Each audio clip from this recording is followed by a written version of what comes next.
I hate doing abs. I'm just kidding. I actually really enjoy doing abs. But that is a common phrase that I hear from a lot of people that I often work out with or that I train. And in reality, abs serve a true purpose other than just their looks. Yes, they look amazing, but really that's just the physical results of the greatness that you're doing for your body from within. So, I've had a six-pack since I was 12, and I haven't actually reached the full strength capability of my abs. And what I want to talk to you about today is the importance of it, the true purpose of having a strong core, some exercises that you can do to implement in your program. And also we're going to talk about the core muscles and how you're going to be able to target each one of these to get the best out of your core and have a great stability of your spine. Welcome to the Fitaviatorsclub Podcast, where aviation, fitness, and mindset meet to improve the balance of your health and quality of life in aviation. This is your host, Fernando Contreras, and let's get to it.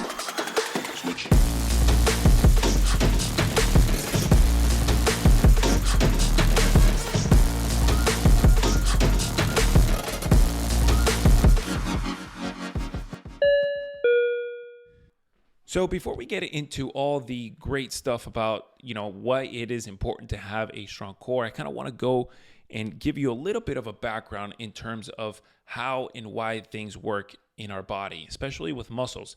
And we have certain muscle actions that are broken down into three. We have isotonic, isometric, and isokinetic. When we work out our abs, when we work out our core, we can implement all three of these muscle actions. Isotonic is when you extend and contract a muscle. You could add a pause in there if you'd like, but that is what's called isometric. Now you could do isometric exercises that you just have a pause and that's it. You're not really contracting or extending through a bunch of repetitions. You're just holding a specific exercise. And then you have isokinetic, which you actually use machines, and there's this strength that comes along with a certain extension and contraction, and you're actually building strength through that whole full range of motion, which is a little different than just picking up weight and exercising it as you normally would. A lot of these isokinetic movements are through Pilates, where they have those machines that can create this sort of range of motion and this strength in that. So core, this actually, implementing all three, mainly the first two, isotonic and isometric, which is what you typically get to do without any special machine. You get core stability, you get to do core endurance, and the main part about core stability and core endurance is that you stabilize your spine.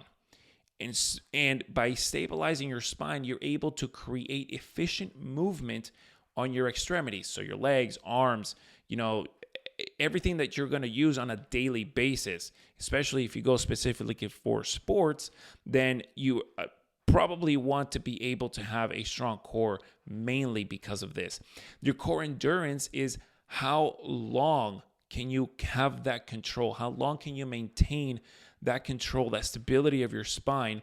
And that's when we train for some sort of endurance. Again, by using isotonic or isometric or isokinetic forms of exercising.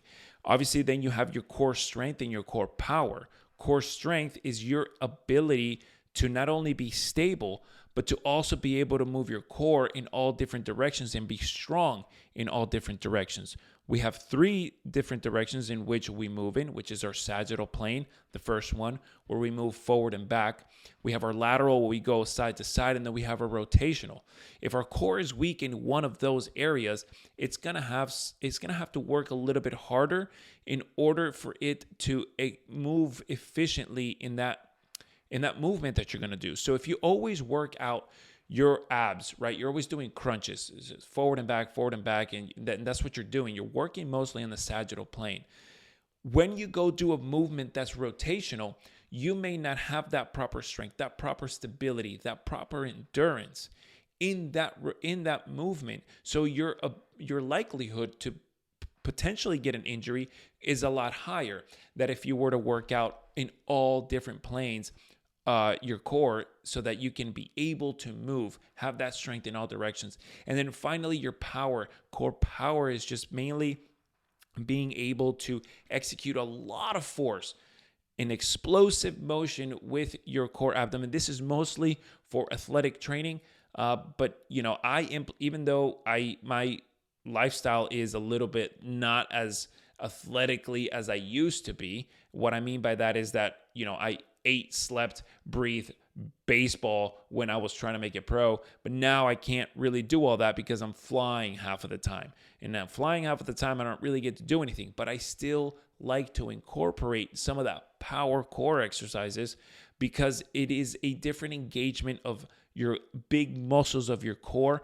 And I think it brings a good dynamic to the training that you maybe used to be doing. So if you're always doing, I don't know, just crunches, and then for the sides you're doing side planks, and then maybe you could be doing like some lower back stuff, right? And you don't really do power, your body kind of gets used to that. You create great stability, but you also may want to challenge your body to that stability. How much power, how much force can you produce with that? So I think it's pretty cool. You don't have to apply it, but I totally recommend that you would. And I'll go over some of those exercises later at the end to specify which ones are power and strength and stability. So next, we also have what's called our range of motion. Our range of motion is comprised of elasticity and flexibility. So elasticity is pretty much the muscle's ability to come back to rest after it's been extended. And then flexibility is just the muscle's ability to be able to stretch and hold that for a longer period of time. So you actually are able to get more of a lengthening of that muscle. So your range of motion is critical when you are doing exercises because your range of motion, your muscles have what's called a length-tension relationship. A length-tension relationship means there's a amount of length for an amount of tension in where your muscle gets to be neutral, and that's the optimal placement. When a muscle is neutral, it allows the joints to be in a neutral position as well, so there's no asymmetry, there's no pulling or pushing from one or the other. However, when there is overactivity or underactivity, there is shortening of the muscle, so contraction when there's overactivity, and then lengthening or loosening up of the muscle when there's underactivity. And that activity that I'm talking about is the nervous system signals that are being sent from your nervous system to your muscular system and kind of telling you what to do. So if that length-tension relationship is kind of off, you're going to have a little bit of a muscular imbalance. And now you don't get to use your range of motion at its fullest potential. One, because you lose energy when your muscles are too extended. And if your muscles are already contracted, you lose that kind of, you can only contract so much if it's already contracted, right? So that's why it's so important to be able to have this range of motion, which you get through the appropriate flexibility, through stretching, and also weight training as well, to balance both of those and increase your range of motion. It takes a lot of discipline to be able to be at that, but it also allows you to be pain-free and less risk of injury. Now, I often get asked, is it possible for you to be in optimal length-tension relationship all the time? And nowadays, there's a lot of sitting that we do, and I'm talking this for specifically crew members. We sit a lot. So we have to really battle a lot to take away from that overactivity of our hip flexors and kind of trying to bring our pelvis and bring everything back to a neutral position by really working on the anterior part of our body, glutes, hamstrings, our lower back, and also make sure our core is stable. But the answer is no. Most of the time, we're probably not going to be at the most optimal length-tension relationship.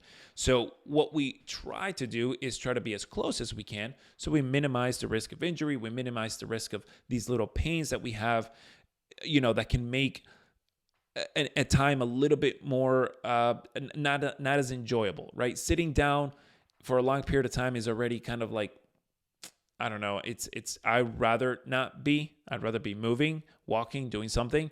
But if you have a little tweak and you're in a little bit of pain and you're sitting down and it's been a long day and you're going through a storm or around a storm and there's turbulence, if you're pain-free, that's one less thing that will bother you, one less thing that will make you feel better. And, I think all of that takes into consideration on how great we can perform on our flight duties. I'm not saying that because you have a tweak, your flight duties, you're not going to perform them that well, but it is nice to not have that little pain.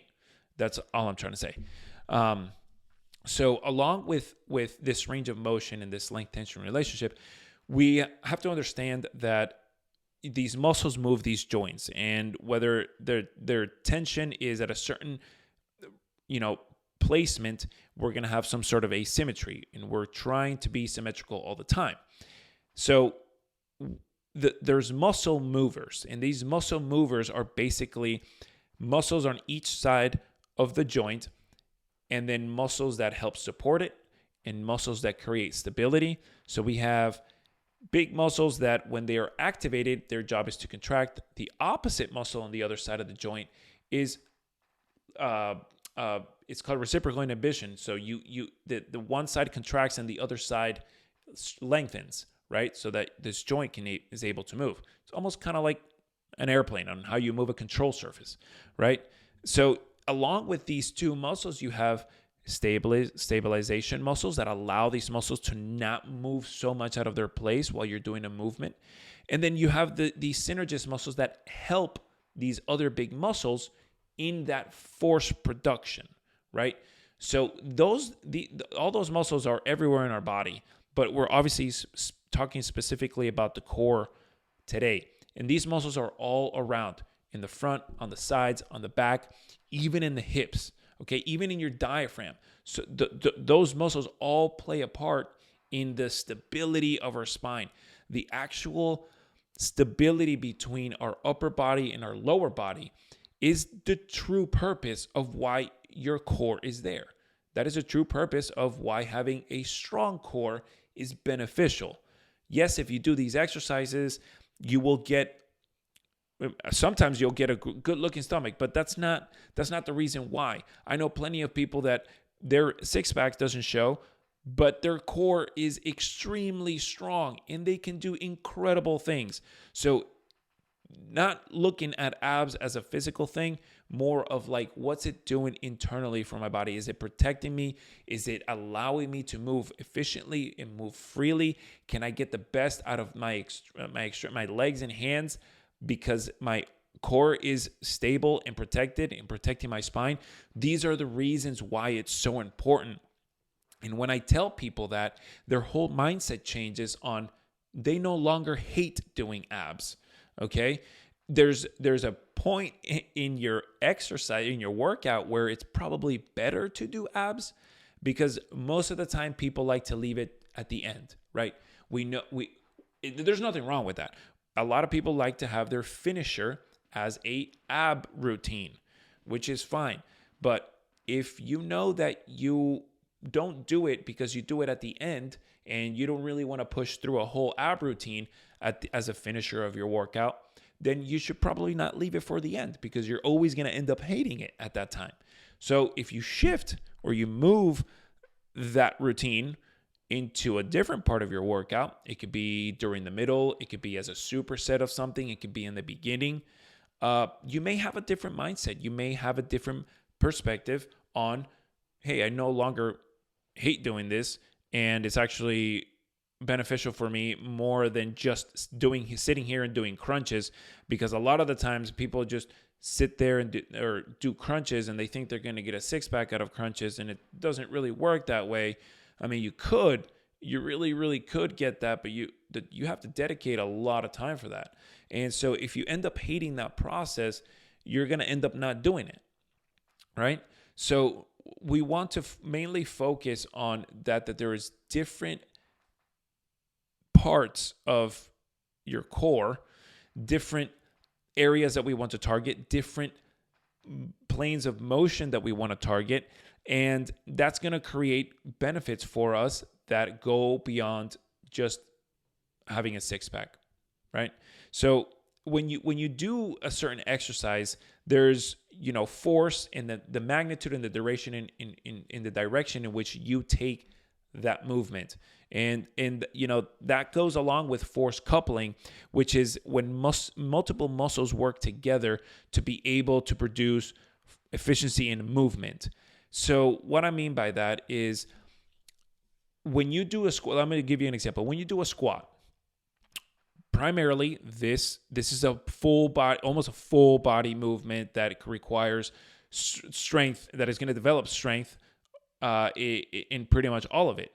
Well, we know that mainly it targets legs, but if our core was a little weak, our legs and our upper body have to do whatever is necessary to protect the spine so that when we squat down and squat back up, we don't hurt ourselves, right?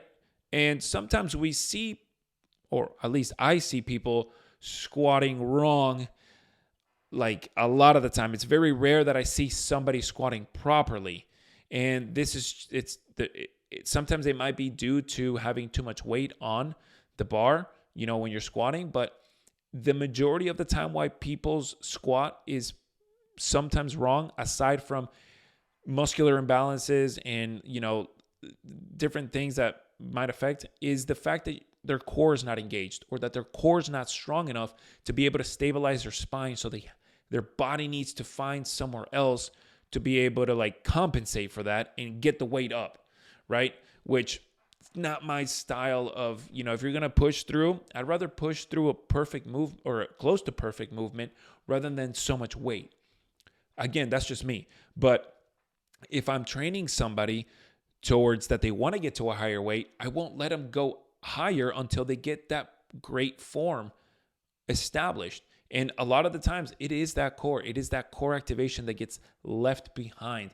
And when it's not conscious, when you don't think about it, it's very easy to just kind of relax your core because you're just getting ready, you're bracing, you're getting ready to just try to lift all this weight with your legs, and you kind of just forget about your core, right? So that's what I mean by force coupling. All these muscles are working together to be able to execute a movement, right? And our core muscles go from our abdominals, our hips, our glutes, and our lower back. And within those areas of our abs, we have what's called global muscles and local muscles. Global muscles are the big muscles around. They're more superficial, right? They're the ones that you could probably touch and see, if somebody has a six-pack or whatever. But those muscles can produce a lot of force. Those muscles can produce stability as well, but not as much as your local muscles, because these local muscles are smaller. They're often connected to your vertebrae where they help create a lot of that stability. So I've had a six-pack since I was 12. And that is because, I did core. I did crunches. This is going to be crazy, but I did crunches before I went to school and after. And also coupled with the crunches, I would run 2 miles. So, I was in middle school when that was happening. Why I started doing this in middle school, that's a long story, but I love athleticism. I was very hooked on being an athlete since I was a little kid. And I knew that this is the kind of discipline that it took if you wanted to take things to the next level, especially in sports. So I had a strong six-pack, but I actually had a dysfunction in my local muscles because I never really did exercises that would focus on those smaller muscles. And I actually, I think it was my junior year of college, I ended up getting a hernia, inguinal hernia. And the doctor told me it's because, hey, your abdomen is a little weak. And I was like, dude, you don't think this doesn't look strong to you? And he was like, yeah, you can have that, but if your muscles that are very deep within that connect to your vertebrae are not strong, you're going to have a dysfunction. You can have a great looking six-pack, but those local muscles are not strong. And that's when I was like, oh, damn, what's the whole point of just having just the looks? I want to work on these muscles that will allow me to have more stability in my spine. And so when I learned about that, I really started incorporating more of those workouts that target the local muscles. So to go over some of these workouts, we first need to know, or you should first find out, where would you like to incorporate some of these workouts. If you're not struggling with hating to do abs and you've found a pretty good routine for you of when to do them, there is a plethora of ways to involve or incorporate core within your workout routine. And a lot of the times, we tend to put these sometimes in the wrong place and we end up not liking it. And if we put it in the right place, we end up loving it. There are so many ways. Like, for example, you can implement it at the beginning of your workout as an activation. That's what I do. I love doing that. One, because I know I'm activating my core, and with that core activation, I get proper stability. I know I'm setting myself up for stability on my workout, on my resistance, what I go do, and it gets it done. So there's 3 reasons why I love implementing it in the beginning of the workout. Sometimes before, I used to do it at the end of the workout as like a finisher. Yeah, that was cool, but I kind of like it better in the beginning because I can have more stability throughout my workout. So I started kind of getting bored of doing it at the end of the workouts, and then I go in phases. Sometimes I like doing it at the end. Sometimes I do it in the beginning. But to the importance of that I give it, that I know it helps me throughout the rest of my workout, that I keep mentioning, that stability is the key, because you're going to get a whole lot stronger. You're going to get a whole lot better. You're going to get a whole lot, both of those mixed together, because your abs are stable. You creating that stability in your spine, and now your body is now less, I would say, scared to go to producing that much force on a weight. Even if you don't go heavy, even a simple movement, right? Training is about movement efficiency and increasing the strength in that movement. That's my take on training, and it's not my only one. That's just how I see it. And the benefits of just having that stability on all your training after you do it in the beginning outweighs every other one. Now, sometimes I do implement it as a superset, like I mentioned before. So let's say I'm doing, I could be doing quarter-mile runs on the treadmill, or half-mile runs, and then every half mile I'll get off. I'll probably do a plank, hold that for a minute or two, go back, run another half mile, switch the plank, go to the side, maybe do a hip bridge, because part of your core is also targeting your lower back, right? Your glutes, pelvis, lower back, all that stuff is connected. Actually, your lats could be considered part of your core because they do connect to your glute on the opposite side, so contralaterally, through your lumbar area. So that plays part too. If your lats are weak and you have a very strong, good, stable hip, you're gonna have a little bit of imbalance. Same thing if your lats are too developed and your hips are not, then you're gonna get pulling from your lats, right? Your hips gonna kind of want to go like this. So going back to where to implement it, it's really all up to you. My suggestion and what I recommend to almost everybody is to do it in the beginning as part of your activation warm-up. So, aside from developing this activation, doing it in the beginning of your workouts, if you have a day that you're not going to exercise at the gym and lift some sort of weight, you're actually going to stay at home, maybe do a little bit of stretching or maybe do a little bit of a run. It's actually very beneficial too if you're on a time crunch, especially at a layover, that you get in a core workout in. Why? Well, one, it's going to help you with that stability, but two, when you're going to go fly and you've had a great exercise routine for your core, you're going to feel a lot more stable in a lot better posture while you sit for that flight. Whether it's a 30-minute flight and you got 5 of those in one day, or you got to have a 6-hour flight and you got 1 of those in a day. It's it's gonna give you that sense of feeling better. And I think that plays a huge role on, like I mentioned before, your mood, your in the environment that you create with having less pain, right?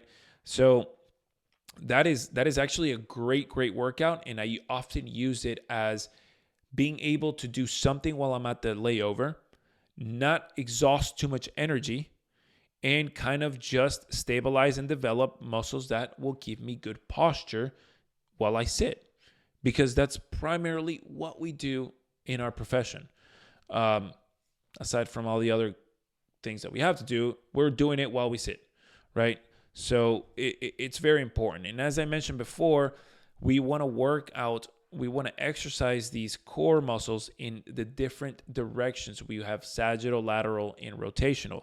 So what you could do is you could create some sort of split with these core, whether you implement them at the beginning or you do one day dedicated to them a couple times a week. You want to split between, one day you could do this. You could split it between one day you go, sagittal. So you do a lot of like the back and forth. You do a lot of, like for example, crunches, leg lifts. You do dead bugs, things like that.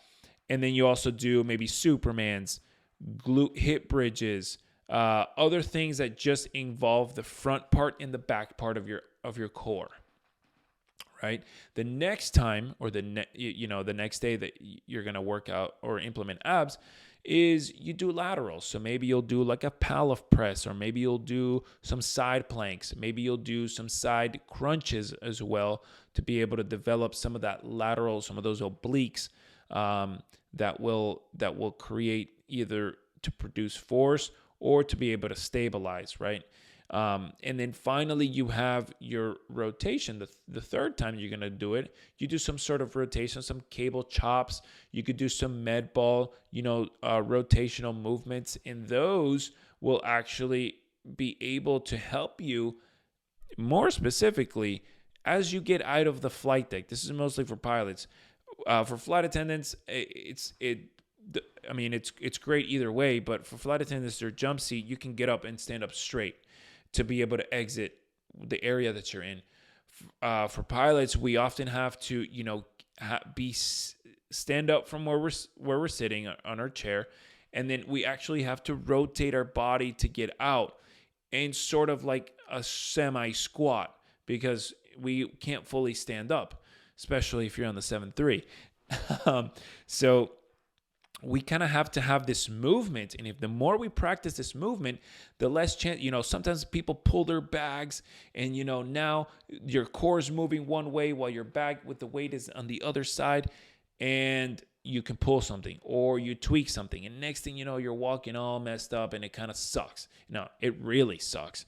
So if you implement some of that strengthening on the rotation, that's really going to minimize the risk of you getting some sort of tweak while you're getting out of the flight deck. And it really, really helps, honestly. So that is, those are some ways you can incorporate that into your workouts. You can, I used to do sometimes splits where it used to be that I would focus on doing either lateral, sagittal, or rotational on specific days that I work out a specific muscle group.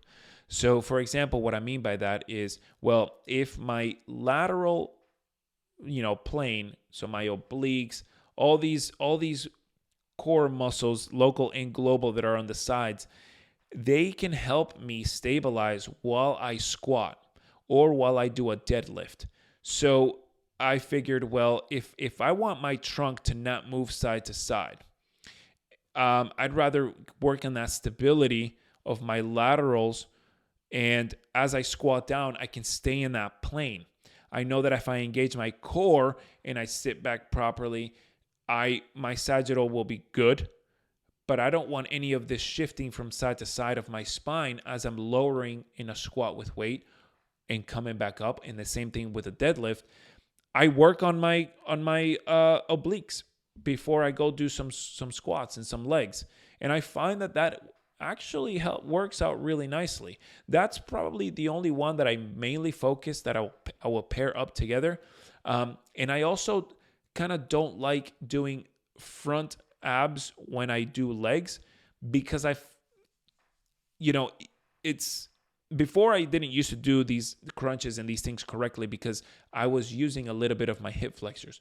When I've understood the proper way on how to not engage your hip flexors and do these crunches, leg lifts, dead bugs, and so forth, then there's no problem with that. But still, I kind of don't want to over excess that contraction, between the front part of my body when I'm going to be doing the same thing on the squat. So I'd rather focus on that lateral.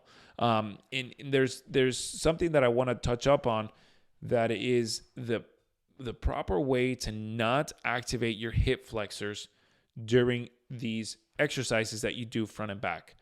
And it all comes down to, and this is it's a lot easier explained at the gym or in video, actually doing this thing that is by talking, but I'll try my best to describe it. So what essentially deactivates your hip flexors when you're doing either a crunch, leg lifts, or those sort of exercises is the fact that if you have an arc on your lower back as you're laying down, your hip flexors are gonna want to pick up for that asymmetrical muscular imbalance. So your hip flexors will pick up on that so that they can bring your leg up, because mostly your mind is focusing, oh damn, get these legs up, or get these ribs to the hips, get that crunch. So when we decrease the arc, so we actually engage our core, we're trying to press like our belly button into the ground, and that's what that's going to do. It's going to put our spine into a more of a neutral position, especially in your lumbar area. And what you want to do is you want to bring your hands out by your side and relax those shoulders. You're going to kind of want to tuck those shoulders in together to get your thoracic spine in a more neutral place. You're going to want to place your head neutral on the floor, not looking at where you're going to crunch up, right? You kind of want to look at just kind of at the ceiling and keep like a neutral cervical spine. And then once you have that position, if you can keep that position throughout the movement of a crunch or a leg or a dead bug, you are actually not incorporating your hip flexors. But let's say you try this tomorrow and you have been incorporating your hip flexors all the time, and don't expect that you're going to execute this movement perfectly just because you just fix those things while you're laying on your back. You have to remember you might be tight in some of these areas. That tightness and that lack of range of motion is not going to allow you to reduce that arc on your lower back. So while that arc is there, you're going to have to work on different things. That's why it's important to implement so many exercise modalities so that you can actually benefit from each one of those parts for a common, greater, efficient movement. So by stretching out and increasing your range of motion, developing strength, knowing to decrease the arc of your lower back, all those things fall in place for you to be able to execute these exercises with more force, with more stability, and actually your body doesn't have to, compensate to get this movement done. Your body actually is using the proper muscles, the proper movement for you to be able to move efficiently through that joint by your muscles. And I think there's nothing better than that for your body, because it doesn't have to compensate at all. So some of these exercises that I'll mention, some of them target local muscles, some of them target global. I kind of wrote some of these down, and I'll tell you which ones are more for local and which ones are more for global. And then we'll get into the power exercises here at the very last of them.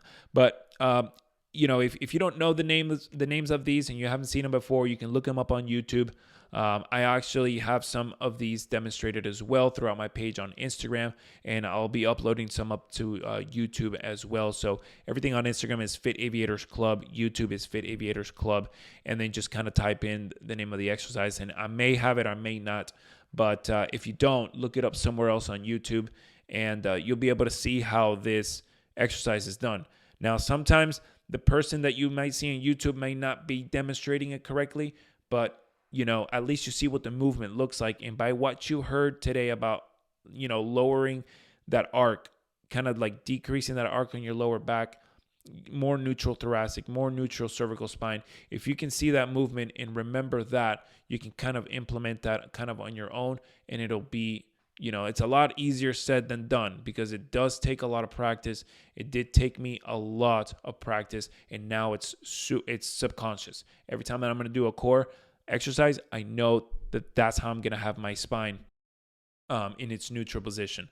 So here are some of the exercises. We have marches, and those are going to target your local muscles. We have the bird dog, the dead bug.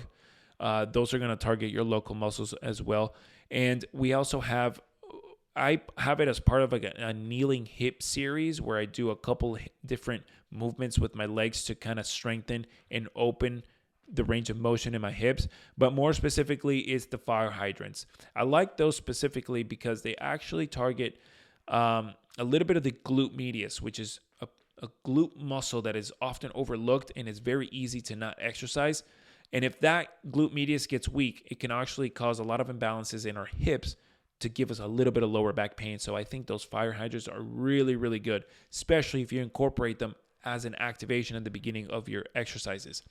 Definitely the planks. The planks do target a little bit of both global and local. A ball bridge and a ball cobra, those are great, excellent exercises. I actually have some of those up on my Instagram, and I'm going to try to see if I can demonstrate them here on this video as well. But I think that these are fantastic, specifically for targeting both local and global. But I think it targets a little bit of more of that local because you're holding and you're getting that muscular endurance in this type of exercising, which I think is great. You can do the ball bridges and the ball cobras in two different ways. You can have it as a repetition, or you can have it as an isometric hold. They create different results, similar, but a little bit different. So it's really up to you, and depending on the programming that you have and what you're trying to achieve. The Pallof press, which is a really great exercise as well, I think targets a lot of the global muscles. But this is one specifically that I like to use when I'm gonna do a squat, because how we talked about before, to not let that trunk shift from side to side. Back extensions, I think these are great. Remember, working out your lower back is also part of your core, and it all helps stabilize and put that hip into a neutral position. Crunches, and then as we mentioned before, on the proper way to do it, cable rotations are great for rotational exercises. We can actually, with rotation, you can take these cable rotations from a high to low. You can go from a middle angle, and you can go from a low to high angle, and they're all going to target different areas of your core, and they're going to be working on the way those muscle fibers kind of go in that rotation. I would recommend to try to hit all three. If you could do a cable chop from high to low, if you could do a cable chop in the middle, or not a cable chop, but like a rotation twist, and getting that cable across, and then a high to low, which is great. But the high to low actually works out a little bit more of your back in that rotational way that your muscle fibers are going. And I think it's very, very beneficial to get that cable rotation. You can do landmine rotations too. That one's actually going to be a little bit harder. You can load it up a little bit with more weight and actually create a little bit more force. So you could do that as a stability workout, or you could do that as a power workout, which is great. You could actually do power workouts with either one. But another one that you could use is the med ball. The med ball is a great tool to be able to execute power throughout this range of motion, especially with your core. You can do med ball in all sagittal planes: lateral, rotational, and sagittal. Some of these exercises could be like med ball throws. You can slam them against a wall, or you can do med ball throws against the floor. Those I would recommend to watch. It's specifically done, and I would also recommend that you try these power ones after you've gone through a pretty good stability routine of your core. If you try to do these power exercises with your core and your local muscles are not that stable, you have a higher chance of probably kind of maybe doing a wrong movement and tweaking something. So I really recommend doing that after you've done some stability work. So we got med ball throws, med ball slams against the floor. We got med ball rotation, which you could do from side to side.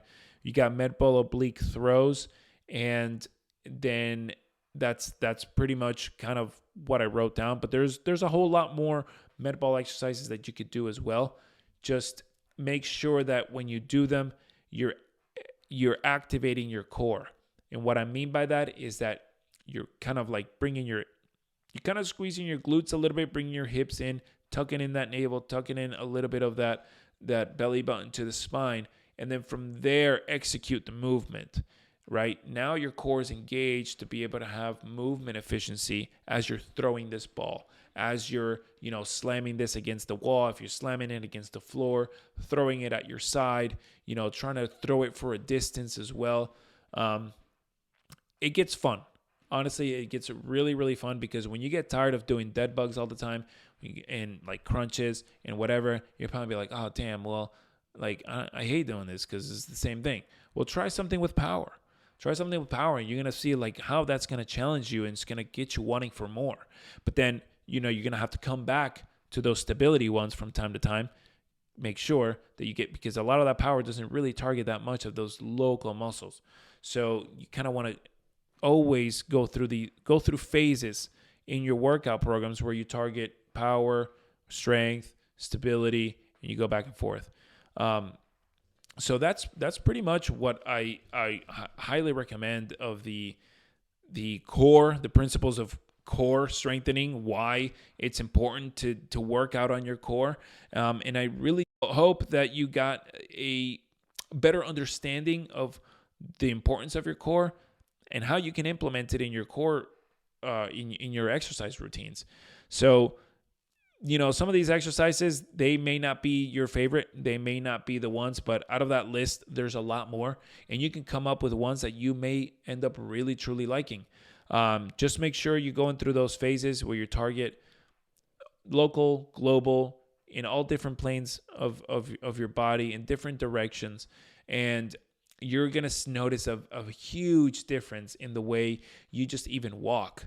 So, something that you do every day that you can notice a difference on, I think it's very, very valuable to have that as a higher priority as part of your routine in exercising. So thank you so much for watching. You can follow me on Instagram, Facebook, YouTube, Fade Aviators Club, also www.fadeaviatorsclub.com to check out more exercise tips, meal prepping tips, articles that I've written, things that will really help a lot of people here in aviation to have a healthier lifestyle and be able to enjoy a good balance between having fun and living healthy. And that is it. Thank you so much for watching. Thank you so much for listening. And I hope you have a great day and happy holidays.